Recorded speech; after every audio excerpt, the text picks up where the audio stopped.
32 देशों के करीब 239 वैज्ञानिकों ने डब्ल्यूएचओ को एक पत्र लिखकर कहा है कि कोरोना वायरस हवा में भी फैल रहा है।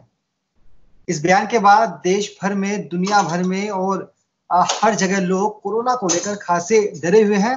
क्या वाकई कोरोना हवा में भी फैलता है? इसके साथ साथ दिल्ली में क्या कोरोना का कहर अब कम होने लगा है?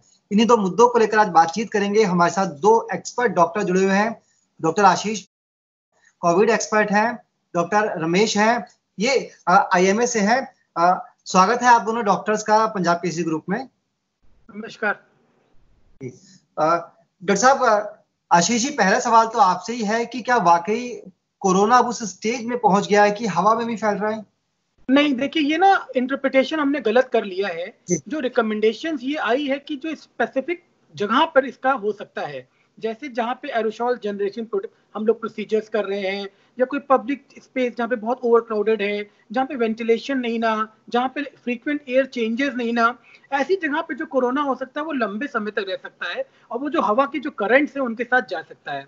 जो कोरोना वायरस का जो ट्रांसमिशन की दो चीजें होती है, ड्रॉपलेट न्यूक्लियाई और ड्रॉपलेट मटेरियल्स।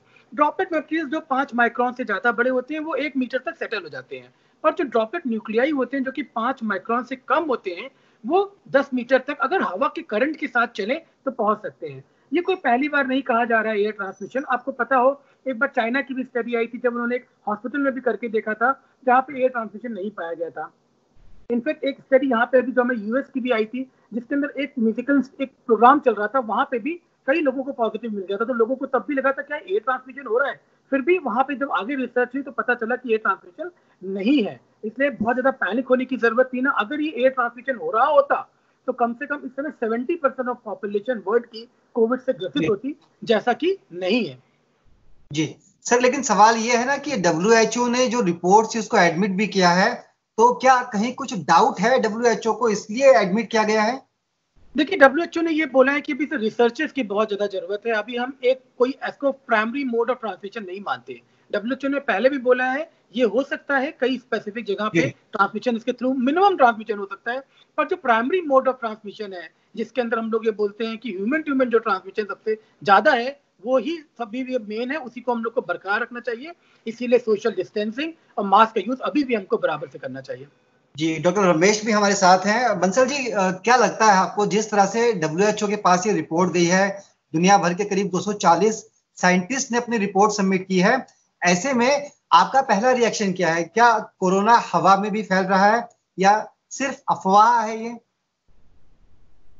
देखिए, कोरोना का इन्फेक्शन एक नया इन्फेक्शन है और जो भी कुछ हो रहा है कोई सबूतों के साथ नहीं हो रहा, ये एक्सपेरिमेंटल है।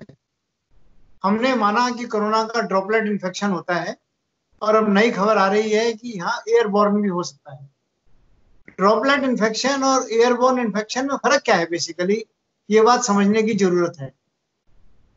चिकन पॉक्स, खसरा, टीबी की बीमारियां एयरबॉर्न है और ड्रॉपलेट इन्फेक्शन से ये माना कि कोरोना का इन्फेक्शन ड्रॉपलेट से फैलता है। जब एयरबॉर्न इन्फेक्शन होता है तो उसमें बहुत ज्यादा एहतियात मरीज को लेने की जरूरत होती है। मरीज को आइसोलेशन रूम में रखा जाता है, मरीज के वेंटिलेशन का ध्यान रखा जाता है, मरीज को मास्क में रहना पड़ता है, मरीज को अलग इन्फेक्शियस डिजीज हॉस्पिटल जैसे आईडी हॉस्पिटल बना हुआ है दिल्ली में, टीबी हॉस्पिटल्स बने हुए हैं, इस तरह के हॉस्पिटलों की आवश्यकता होती है। अभी कोरोना का जो इन्फेक्शन है वो ड्रॉपलेट इन्फेक्शन है, ये सबने माना है, लेकिन ये नई एक बात आई है कि एयरबोर्न इन्फेक्शन है। हो सकता है ये एयरबोर्न भी होता हो, लेकिन अभी जैसे आशीष जी ने बिल्कुल ठीक कहा कि 70% जनता इन्फेक्टेड होती, ऐसा नहीं है। और अभी भी हम जो देख रहे हैं इस बात की संभावना कम है कि ये एयर से बहुत बुरी तरह से फैलता हो, ऐसा नहीं है। लेकिन एयरबोर्न इन्फेक्शन होने के लिए बहुत छोटे ड्रॉपलेट्स होते हैं, एरोसोल के थ्रू ये एयर में फैल सकता है।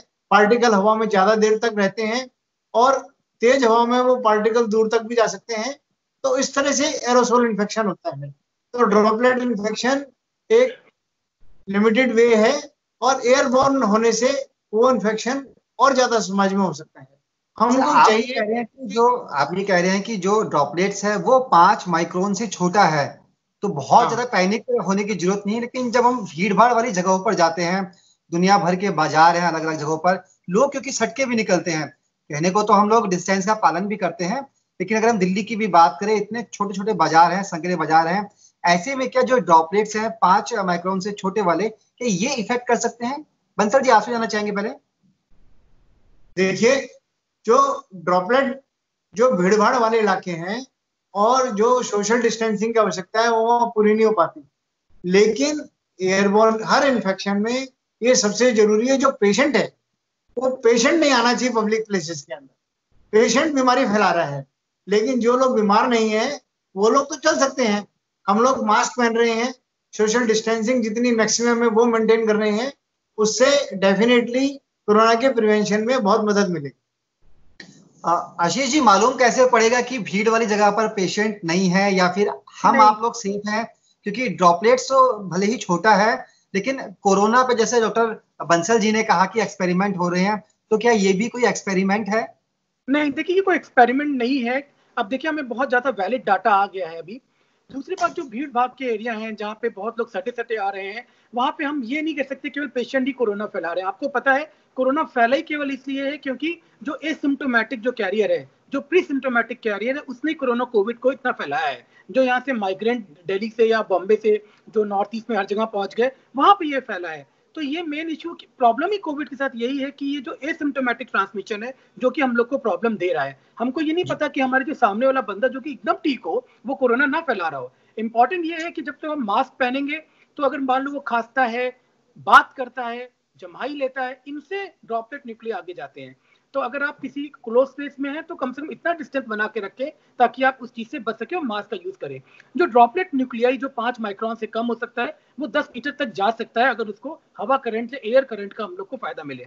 एक इंपॉर्टेंट बात ये भी, एक छोटा सा एग्जाम्पल है, अगर एक कमरा है जो जिसके अंदर एक कोविड का पेशेंट है, अगर आप उसके दरवाजे और खिड़की दोनों खोल दें, अगर वेंटिलेशन होना चालू हो जाए तो उसमें चांसेस 100% कम हो जाते हैं।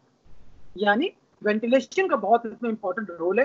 किसी तरीके से जो ये एयर करंट है वो निकल जाए, बाद में अपने आप सस्पेंडेड हो जाएगा। यानी भीड़ भड़ाके इलाके में भी आप एकदम समझदारी से रहिए। अगर किसी पेशेंट को कफ या खांसी या बुखार नहीं है, फिर भी आप सोशल डिस्टेंसिंग को फॉलो करें। दिल्ली की अगर हम बात करें, क्योंकि आप लोग दिल्ली एनसीआर से जुड़े हुए हैं, डॉक्टर्स हैं और कोरोना को करीब से देख रहे हैं, क्या दिल्ली के अंदर कोरोना का कहर अब कम होने लगा है?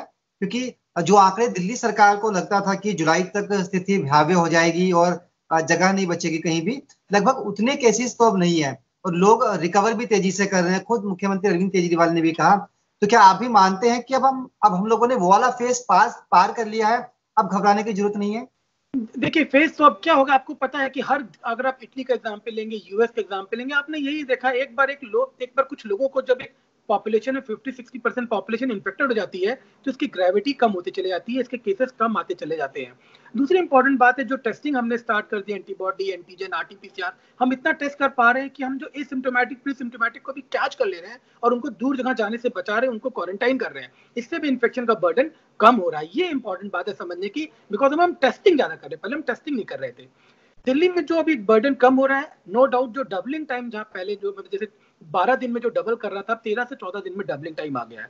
यही डबलिंग टाइम जैसे जैसे बढ़ता चलेगा वैसे वैसे इन्फेक्शन कम हो जाएगा। हम अपनी प्रैक्टिस में भी देख रहे हैं, पेशेंट जो हमारे पास एडमिशन में भी आ रहे हैं, हम उसमें भी देख रहे हैं कि अब जो कोरोना का जो कहर, जो एक वेव है, वो धीमे धीमे कम हो रही है, बिकॉज ऑफ हम लोग इतना काम कर रहे हैं। मगर फिर भी हमको घर पे नहीं बैठना है, हमें प्रॉपर काम करना है, सोशल डिस्टेंसिंग को फॉलो करना है, क्योंकि जो अब ये वेदर आने वाला है, जो बरसात आने वाली है, इसमें हम लोगों को ध्यान रखना है। वेदर, ह्यूमिडिटी और टेम्परेचर का जो ये कॉम्प्लिकेशन, जो कोऑर्डिनेशन है, ये कोरोना को बढ़ा भी सकता है। इसलिए अभी 2 महीने और हमको प्रॉपर काम करना है, अपने को ध्यान रखना है, तो हम इस चीज से बच सकते हैं। पर ऐसा नहीं होने वाला कि दिल्ली के हर एक घर में एक अस्पताल की जरूरत पड़ जाएगी, ऐसा कुछ नहीं होने वाला अभी। जी सर, लेकिन कहा जा रहा था कि जुलाई में कोरोना पीक पर होगा, तो हम ये मान के चले कि जो तैयारी मेडिकल फील्ड ने और जो लोगों ने मिलकर कोऑर्डिनेशन दिखाया कोरोना के खिलाफ, उसका फायदा लोगों को मिलना शुरू हो गया है। एब्सोल्युटली, जो जो हमारे इफेक्ट है, उसने हमने सीखा, जो हमने इम्प्लीमेंट किया, उसका असर दिखना हम लोग को चालू हो गया है। देखिए आपको ये समझना पड़ेगा कि हमारी पॉपुलेशन कितनी है। इतनी बड़ी पॉपुलेशन में अगर 14 दिन का भी डबलिंग रेट है, वो भी एक बाद नंबर जाके बहुत बढ़ जाता है। हमें ये समझना पड़ेगा, हमको ना मैक्सिमम क्वांटिटी की बात करनी है, क्योंकि पॉपुलेशन ज्यादा है। अगर आप 10 लाख पॉपुलेशन देखते हैं, हमारे सबसे कम लोग मर रहे हैं। इसका ये मतलब नहीं ना कि हमारे पास लोग कम मरेंगे। अब हम चौथे नंबर पे आ जाएंगे, 5वें नंबर पे आ जाएंगे जहाँ पे मोर्टेलिटी हुई है। तो जो क्वांटम है, लोगों का नंबर है, वो एक अलग चीज है, पर लैक पॉपुलेशन अलग चीज है। जिस हिसाब से बोला जा रहा है कि इसका कहर है, तो इतना कहर यहाँ नहीं ना। और सबसे अच्छी बात है, जो हम लोगों का रिकवरी रेट है वो 60% टच कर गया है, मतलब ये बहुत अच्छी बात है। चलिए, दिल्ली में केसेस 1 लाख से ऊपर है, लेकिन मुख्यमंत्री अरविंद केजरीवाल आश्वस्त कर रहे हैं कि लोगों को घबराने की जरूरत नहीं है। टेस्ट हो रहे हैं और लोग ठीक भी हो रहे हैं। जिनको कोरोना हो रहा है उनका भी ट्रीटमेंट चल रहा है। आपने भी जानकारी दी कि हवा में कोरोना फैलने की जो बात है उस पर अभी रिसर्च भी चल रही है, तो बहुत ज्यादा घबराने की जरूरत नहीं है। जो कोविड से जुड़ी हुई प्रिकॉशंस है उनको अपनाएं और अपना और अपने परिवार का ख्याल रखें। डॉक्टर आशीष, आपका बहुत बहुत धन्यवाद, आपने समय दिया बातचीत की इसके लिए। Thank you sir, thank you.